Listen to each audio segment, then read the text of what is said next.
É muito mais complexo viver na cidade onde você vive hoje do que era 20 anos. Quais as principais causas das doenças crônicas? Boa noite você aí que está me assistindo. É um prazer estar aqui de volta. De tempos de cada 45 dias, mais ou menos, nós vamos fazendo uma live. Estamos aqui, como o Fernando disse, nós vamos ter, essa apresentação vai ser em duas partes, nós estamos fazendo a parte 1. Bom, o que faz uma pessoa adoecer? É um somatório de fatores. Eu vou discutir esses fatores com você. O primeiro fator é o fator toxina. A pessoa tem uma toxicidade, ela está contaminada com alguma coisa. No mundo que nós vivemos hoje, nós estamos num oceano de tóxicos. A água está intoxicada, está com tóxico, a alimentação, o solo, o mar, o vento, tudo tem tóxico, tudo tem tóxico. O Brasil é hoje o número 1 em agrotóxico, para você ter uma ideia, per capita no mundo. Ganhamos esse título, primeiro colocado. Então, é difícil hoje você encontrar um alimento que não tenha toxina. Tem ali a parte do alimento, tem a parte da toxina. Então, esse é o primeiro problema, que antigamente não existia. Antes da Revolução Industrial, não existia poluição. E hoje é o que mais tem, é poluição. Então, isso são as toxinas. Segunda coisa importante é o fator de desnutrição. Nós não temos a mesma nutrição que os nossos avós tinham, porque os nossos avós, os alimentos chegavam mais limpos à mesa e eles chegavam com muito mais vitaminas e minerais, porque hoje o solo brasileiro ficou pobre. Você planta a mesma substância, a mesma planta, no mesmo lugar, por 10 anos seguidos, o que acontece? Acabam as reservas naquela área. Como você não recoloca, porque quando você coloca o adubo, nitrogênio, fósforo e potássio, não coloca mais nada, vai faltar. Então, os alimentos já não têm as mesmas vitaminas e minerais de antigamente. Então, acaba causando um processo de desnutrição. É muito mais complexo viver na cidade onde você vive hoje do que era 20 anos atrás. Ou seja, tudo ficou mais estressado. O estresse tomou conta da nossa vida.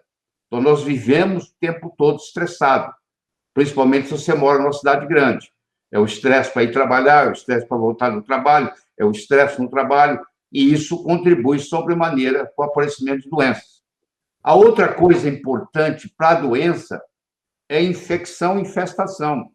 É uma bactéria, é um vírus, é um fungo, é um parasita, que não diminuiu, continuou. E com o uso inadequado dos antibióticos, a resistência dos micro-organismos ao antibiótico aumentou.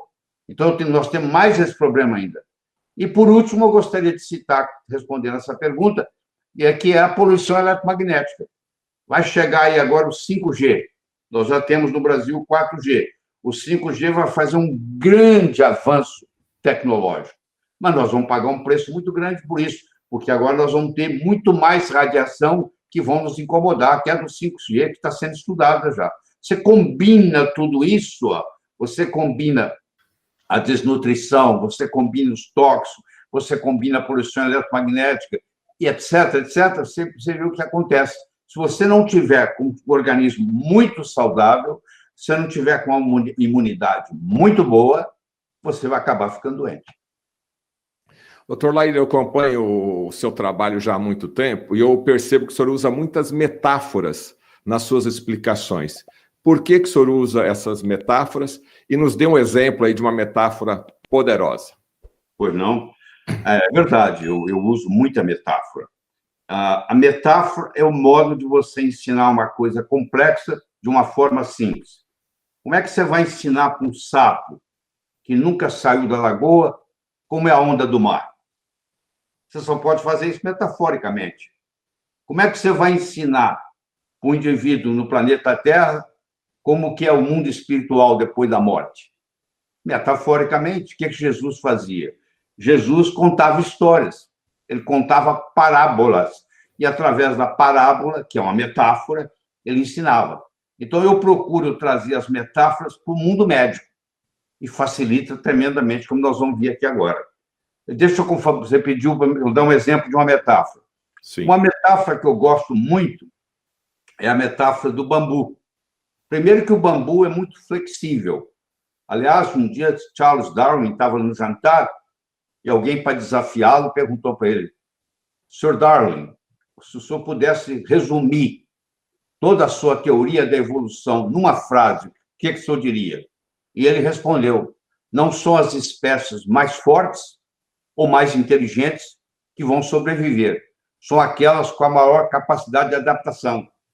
E o bambu tem isso. Vem uma tempestade, essa tempestade consegue arrancar um carvalho e jogar ele na enxurrada, arrancar ele com raiz e tudo, e jogar ele na enxurrada, e o bambu, que se curva ao vento, sobrevive. Então, a flexibilidade do bambu nos ajuda muito nesse processo metafórico. Mas eu vou além. Eu vou no bambu chinês. Por que eu uso o bambu chinês?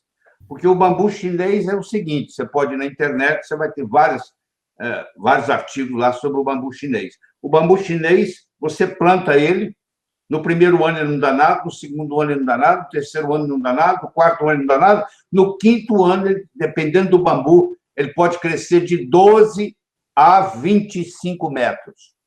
Ele não cresceu nada nos primeiros 4 anos e, de repente, ele cresce. Você fala, isso parece um milagre.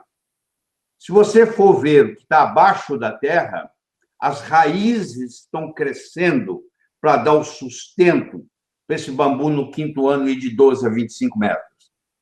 Quer dizer, existe uma sustentação para isso. E a analogia que eu faço, por exemplo, para a doença. A pessoa está doente, começa a ser tratada. No começo ela não sente nada, mas ela está melhorando.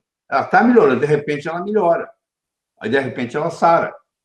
Então, o bambu chinês ensina você, além da flexibilidade, assim, ensina você paciência e persistência.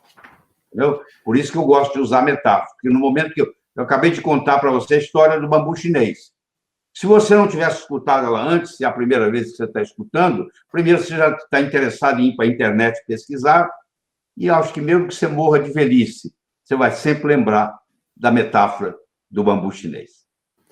Bom, vamos ver se eu consigo colocar aqui o Dr. Lair numa sinuca aqui. Já que estamos falando de saúde e adoecimento, dá um exemplo para a gente como explicar a doença, como explicar o adoecimento usando a metáfora de um revólver. Para você dar um tiro, vamos dizer que o tiro é a doença. Para você dar um tiro, você precisa de um revólver.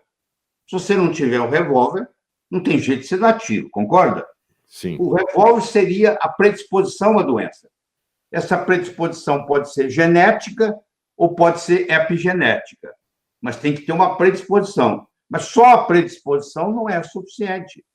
Eu tenho que ter a predisposição, eu tenho que ter bala no revólver, no tambor do revólver tem que ter bala, senão não vai ter tiro, mas eu posso ter o revólver, ter o tambor cheio de balas, ele municiado. Mas se eu não puxar o gatilho, ele não dá tiro. Então, eu preciso de 3 coisas. Ó. Eu preciso do revólver, eu preciso da bala, eu preciso do gatilho. O revólver é a predisposição à doença. A bala são os mediadores da doença acontecer. A homocisteína está alta, há um estresse oxidativo, há uma hemoglobina glicada aumentada, há um anticorpo se manifestando, há um desequilíbrio hormonal. Eu tenho que ter alguma coisa que medie isso. E o gatilho, não sei se você já viu a pessoa contar assim, ó, estava tudo bem comigo, até que aconteceu isso, e eu nunca mais fui o mesmo.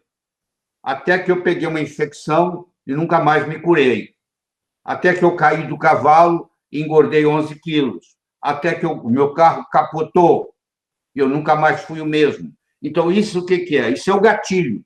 É quando puxou o gatilho. Então, se você compara o revólver, o tiro, o gatilho com a doença, você entende a dinâmica da doença.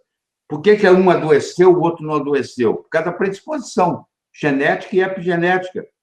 Por que um ficou mais doente do que o outro? Porque tinha mais bala, mais tiro para fazer do que o outro, que estava com o tambor vazio de tiro, de bala. E qual foi o gatilho? Foi um gatilho muito forte ou foi um gatilho mais fraco?